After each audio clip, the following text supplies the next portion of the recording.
Good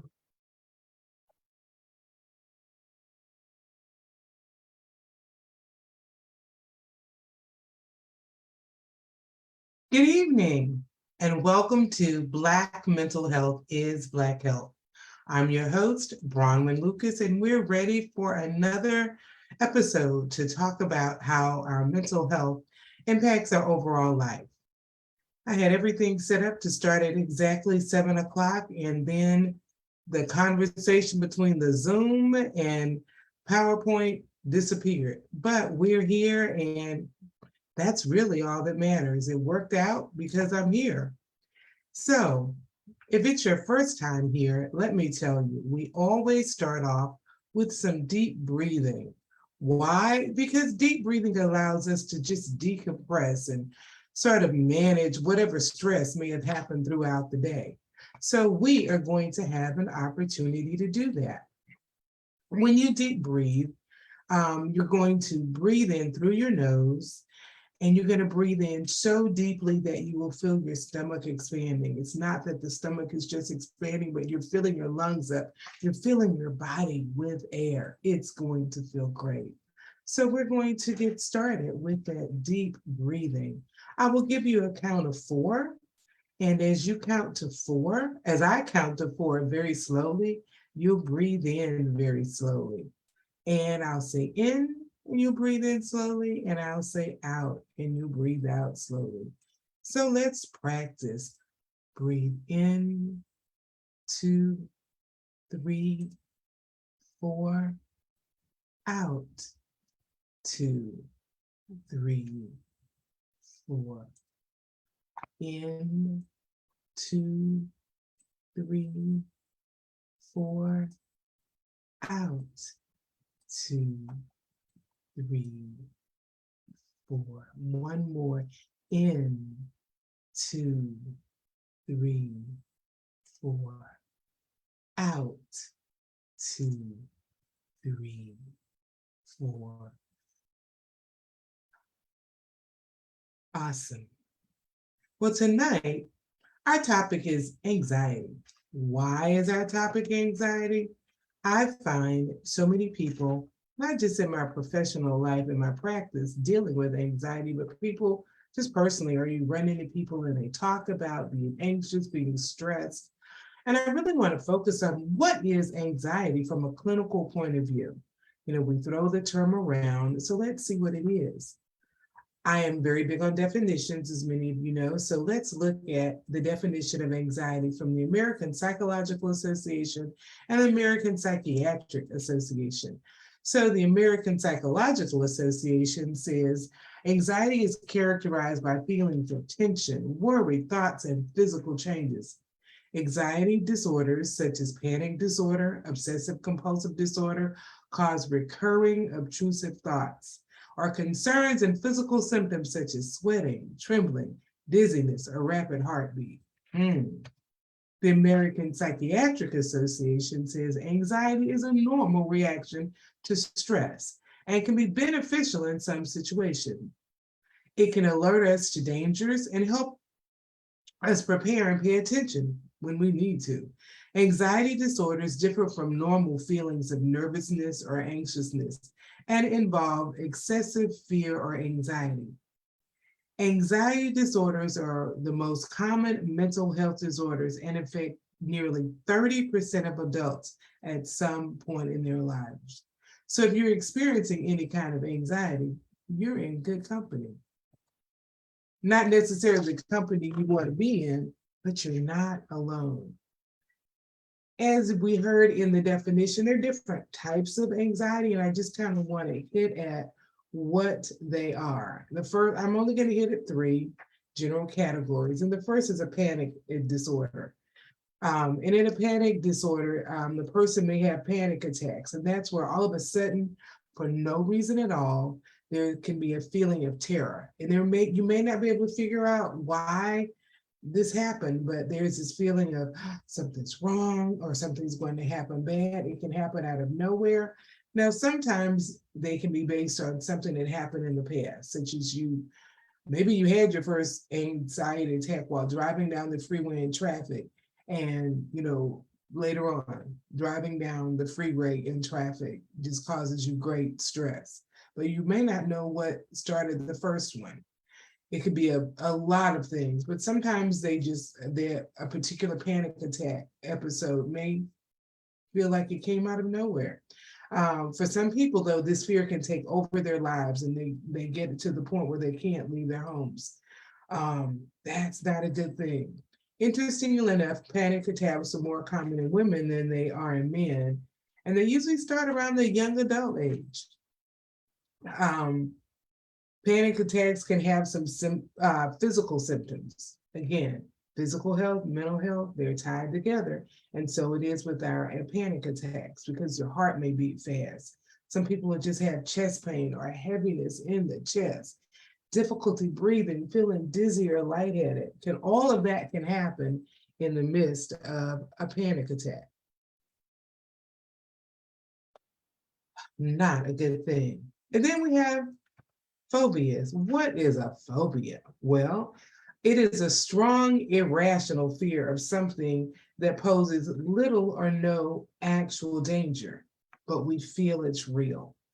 Some specific phobias, for instance, are acropophobia, fear of heights. You know, you look down and you think you just get lightheaded and feel like I'm going to fall, or just have this sensation you can't function because you're too high.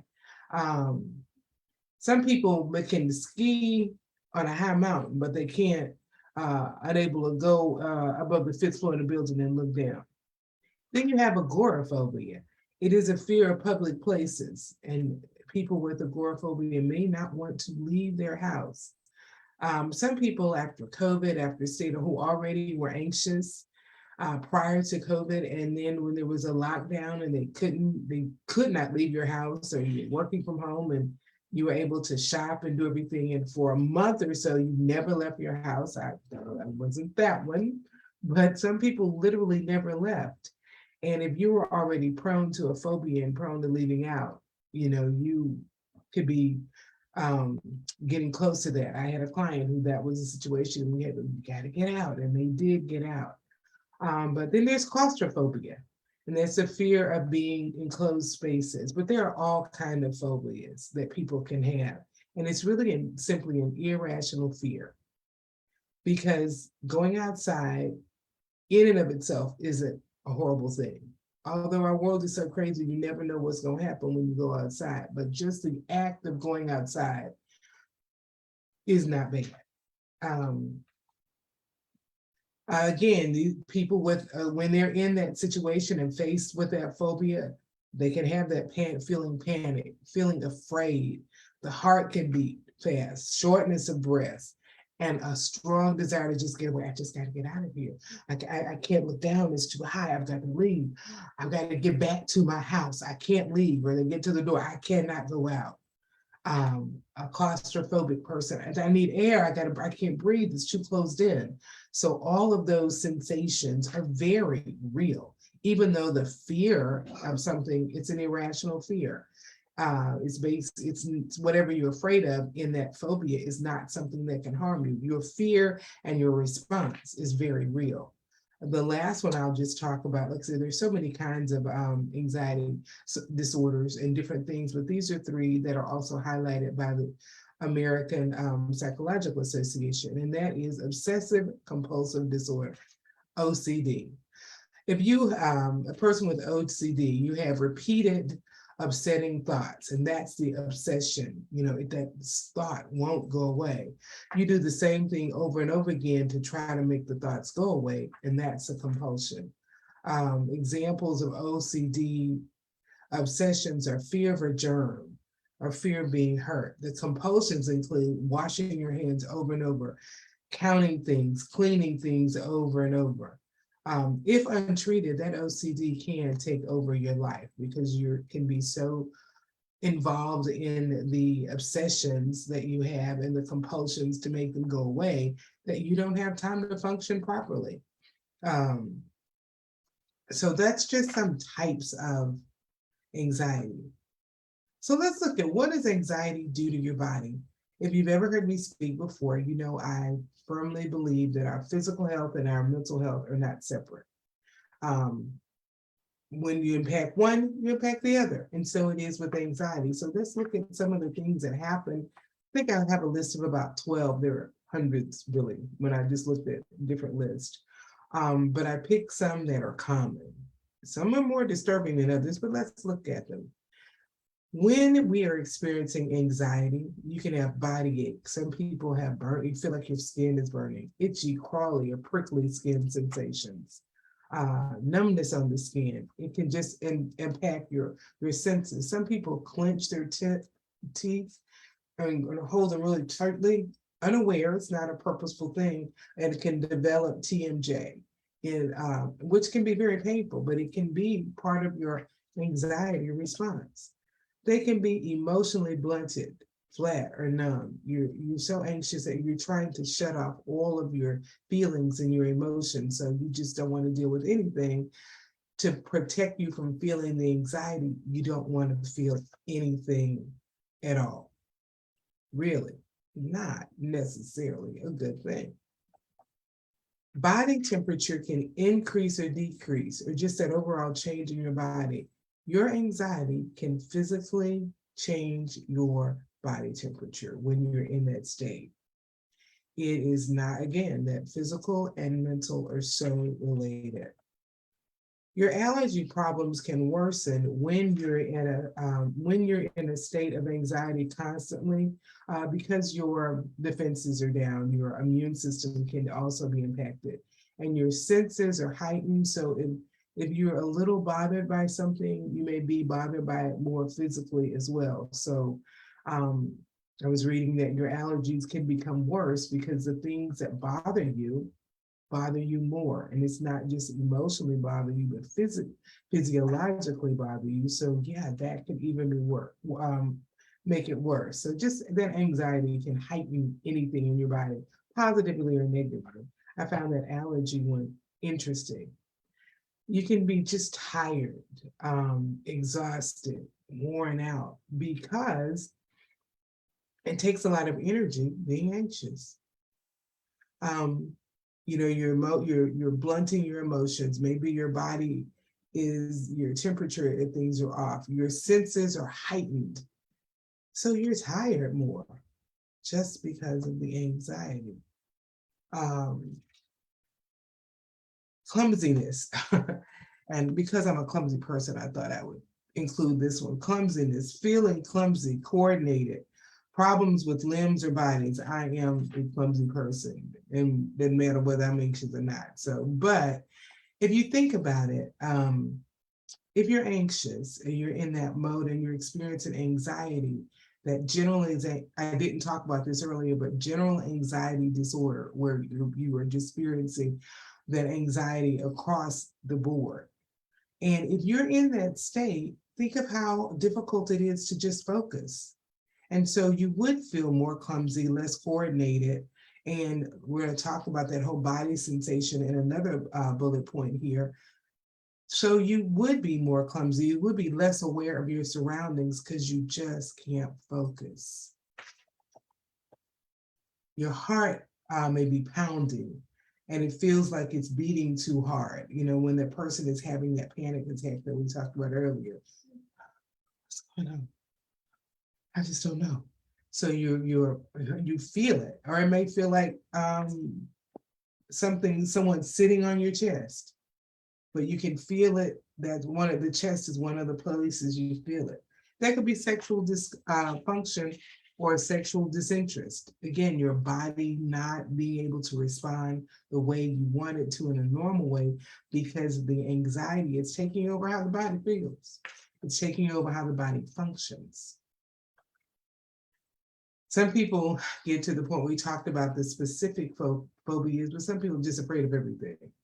I have worked with people who were afraid to, especially after COVID, you know, if I go outside, see, I could get sick. I don't want my child to go outside. And you know, now everybody's getting shot up and their fears, our society is a scary place right now. If you allow your fear to take over, you're not functioning and you won't be living. But some of the fears are, you know, if you go outside, it's just dangerous. Everything is dangerous. I don't want to go outside because anything can happen. which is true. You know, people get shot everywhere. You can't even go to church without being shot. You can't go to the grocery store without being shot. Those are legitimate statements. But if you allow your fear to take over, then you don't live. And it's a difficult one to get people when they're really caught up in the fear to let go of the fear and to live.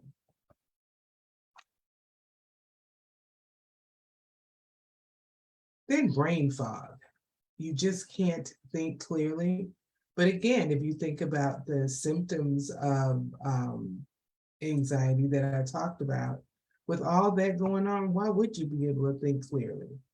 You know, it's just too much going on and you can't focus. Back to that, we talked about the clumsiness because you just can't focus. Well, if you're not able to focus, that would lend itself to brain fog. I just can't think clearly. Not a good thing. Um, and if you've ever experienced brain fog, yeah, well, you just can't think clearly. And it can heighten the anxiety. So I was already feeling anxious, just and that general anxiety. And now I can't think clearly. And now I'm worried because I can't think clearly because if I'm afraid of everything, then I'm afraid that something's wrong with me. And you can see how you can get that and it heightens it up. And of course your heart's going to beat more. And of course you're going to breathe more difficult. It'll be more difficult to breathe. Now we're going to get to some solutions. So just hold on. This one is one I said, some of them are a little more scary. And this is derealization and desensitization. Your whole senses, and I meant to put depersonalization. That's another real one too, where in this whole realm, your senses are numb, you depersonalize, you are not real. You don't even see yourself or the world around you or the people around you as real. You're just out of it. This is the extreme end, but it really is part. So I wanted you to see the breadth of how anxiety can really impact you.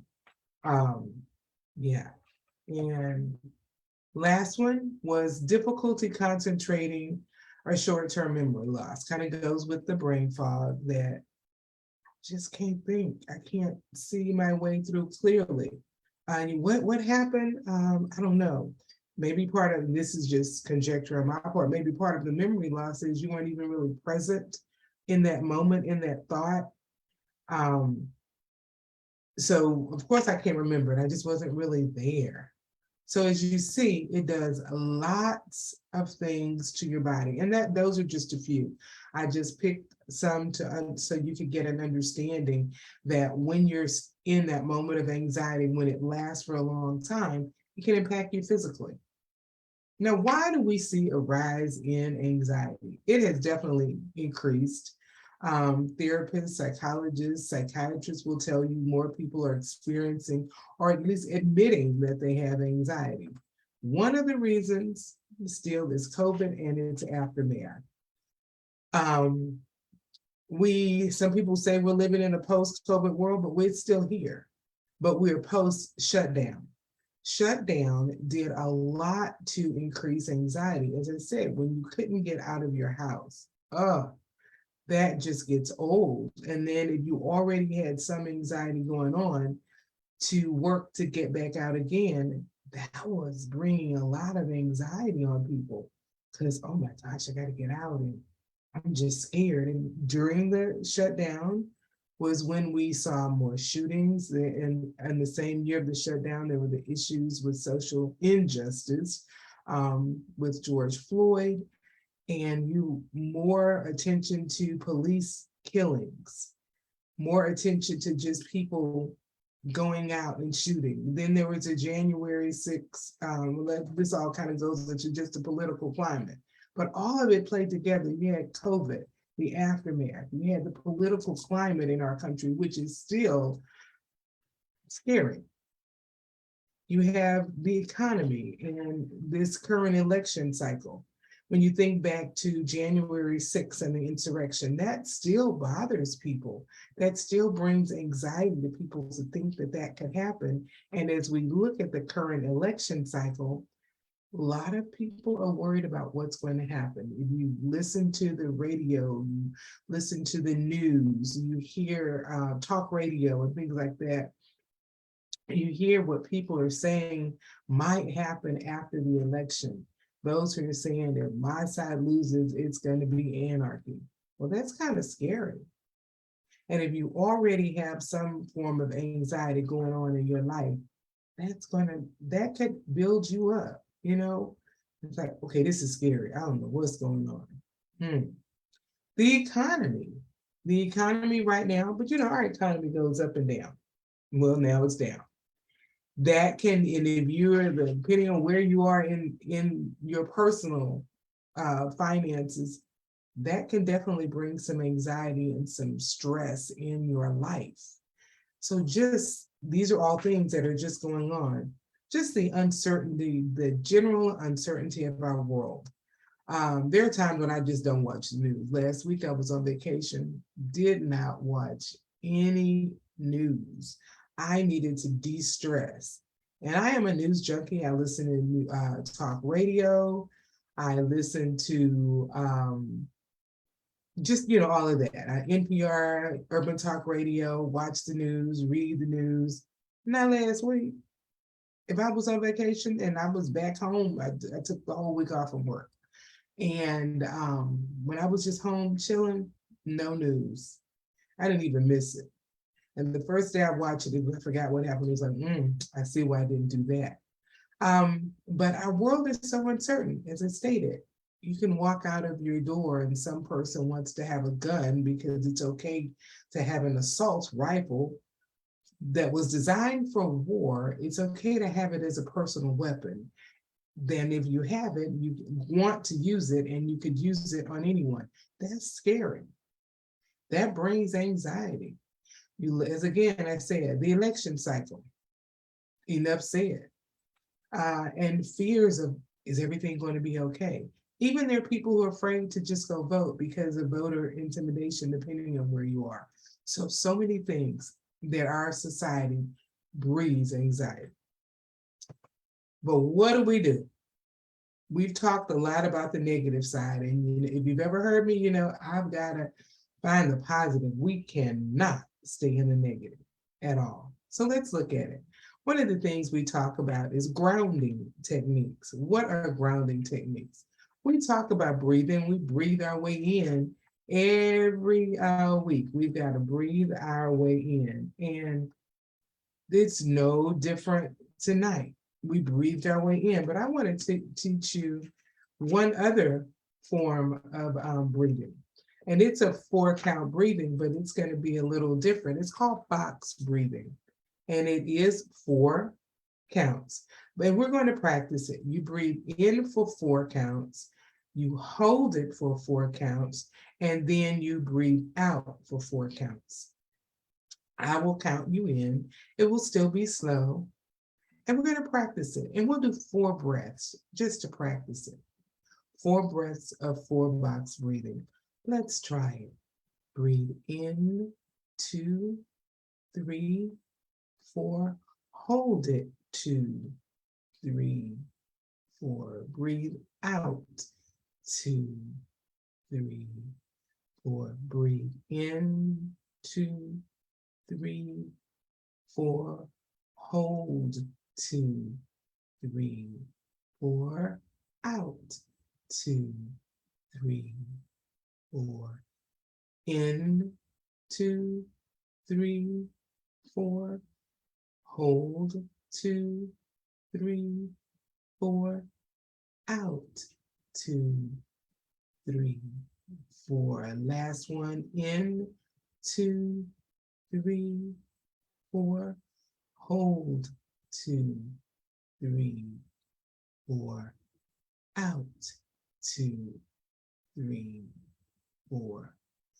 Box breathing is another breathing technique that allows you just to breathe and you hold in that oxygen for that 4 count and let it out and breathe in again. That is something you can do anytime, anywhere. If you're feeling anxious, if you're just feeling a little anxious, stop, breathe. It's something you can do anywhere and no one knows you're doing it because you've got to breathe.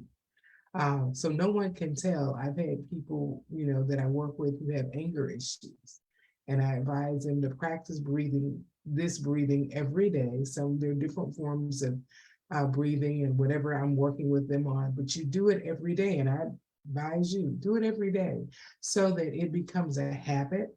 So that if you're feeling anxious, so that driver cuts you off, instead of giving them a friendly hand gesture or just cursing them out, why are you in your car and they can't hear you because they're going on, breathe.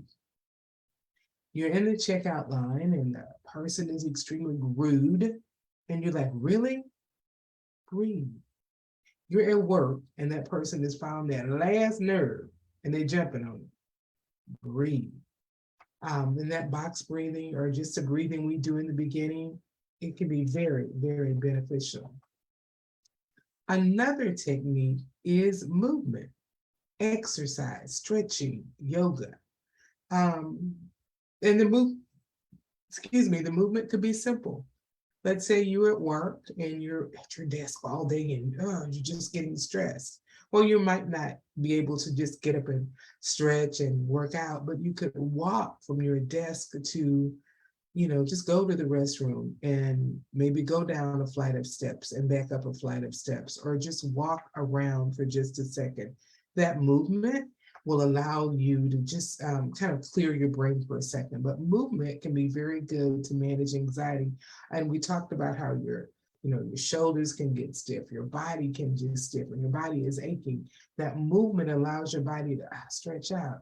Stretching, very good. If you can just stand beside your desk and reach down, touch your toes if you can, reach up, stretch, reach out, reach your arms out, reach up, reach out, reach down. That can be very beneficial, just reaching. Take your shoulders up, take them down, take them up, take them down. Ah, do different things to just those minor little stretches to parts of your body. You don't even have to move, but it can do that. But get up and move something on your body. I said, just walk around for a minute. I'm back in the habit. So I did it 3 or 4 times a day where I want to do it once an hour where when I'm sitting down working, to move for 5 minutes. So I have an exercise bike, so I did it for 5 minutes. I put on a song with an upbeat, and there's some movements you can do, and I make sure I do the hands over the head because that brings the heart more into it. So you can be very purposeful. But even just doing that 5 minutes worth of moving, if you sit down a lot, has a lot of health benefits, but it can also alleviate some of that stress because your body needs that. It gets the blood flowing better in your body. Um, Utilize your senses. And by that, I mean, one of the things is the 5, 4, 3, 2, 1 technique. And this is a common grounding technique that people use. We have our 5 senses and we use them this way. So first, and practice this with me, so I'll take my time explaining it because I want you to do it with me. Wherever you are, just identify 5 things in the room. In your mind, name the 5 things that you see. Listen and see if there are 4 things you can hear.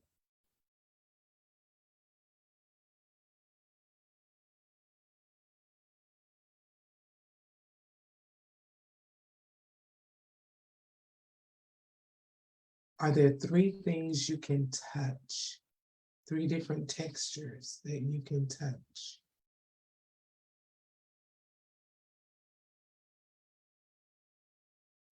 Are there 2 things you can smell?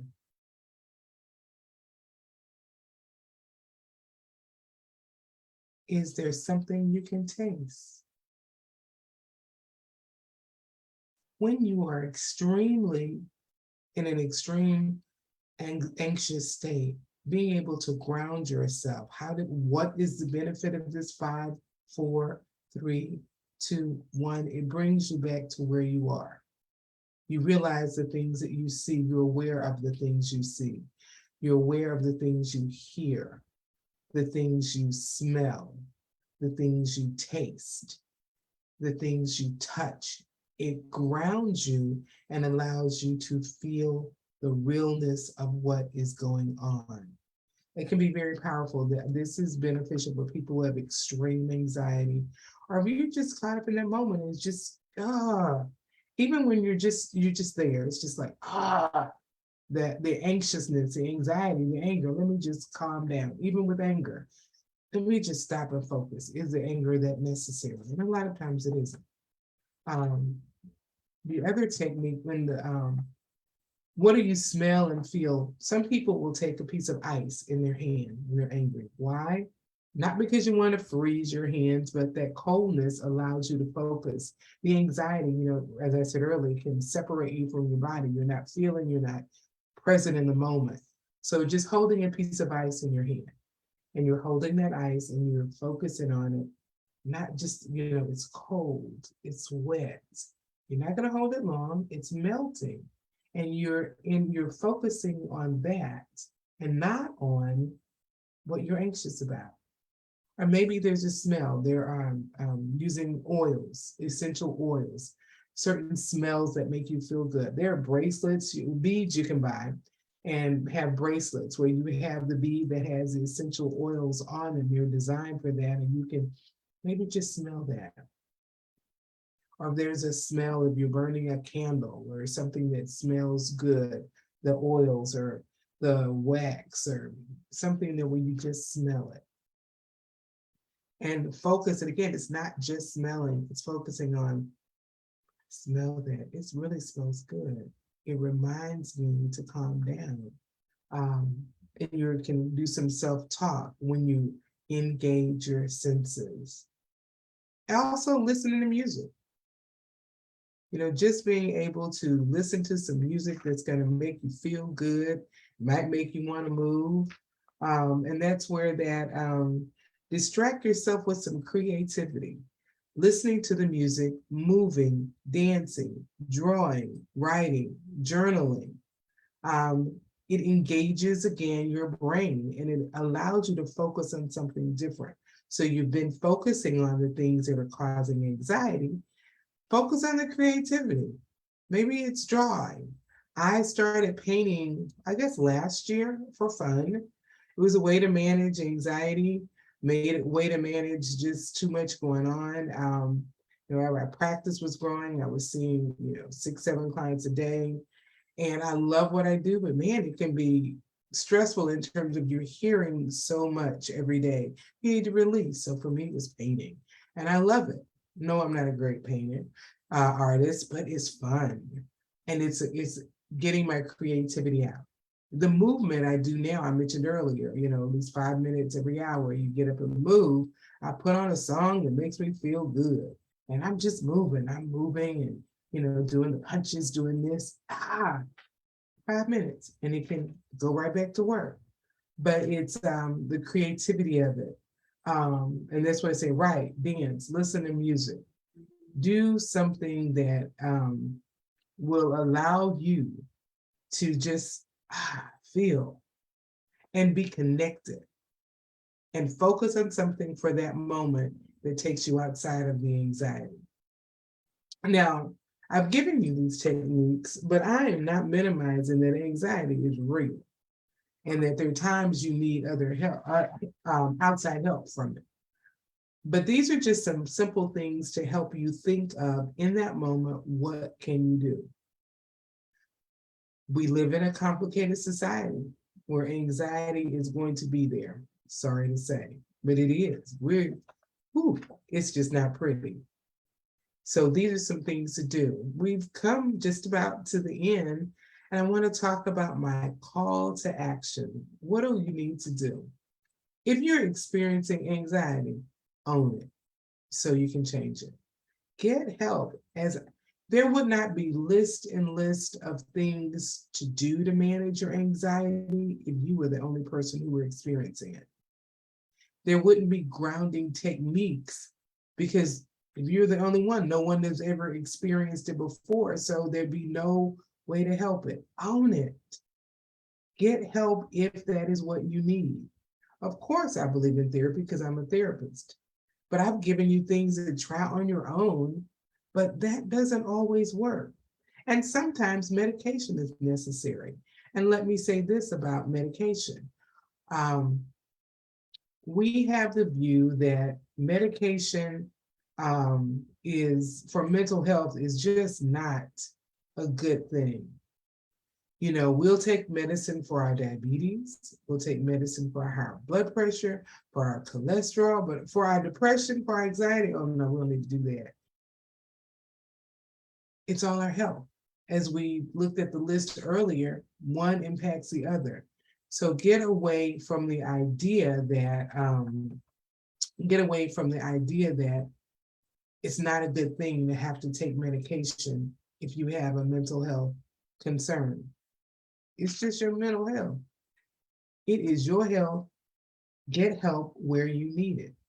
If you need to speak to a professional, such as a psychiatrist, psychologist, or someone, it's okay.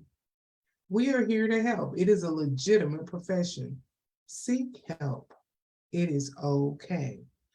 More and more African Americans are coming to the idea that therapy is okay, but many more need to come to that. As I said earlier, our world is complicated and crazy.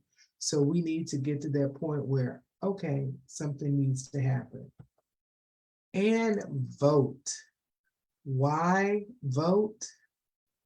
Voting, the things that we're voting for can cause anxiety. But if we vote and things go the way we want them to go, that could alleviate some of our anxiety. Be an educated voter. The election is Tuesday. Tomorrow is the last day of early voting. You can go to vote411.org and pull up your ballot, your exact ballot. It will ask you to put in your address and you will get the ballot that you will see. You can read on each candidate. Some ballots have issues on there. You might have propositions or whatever, depending on where you live. You don't want to get to the polls and say, oh, what is that?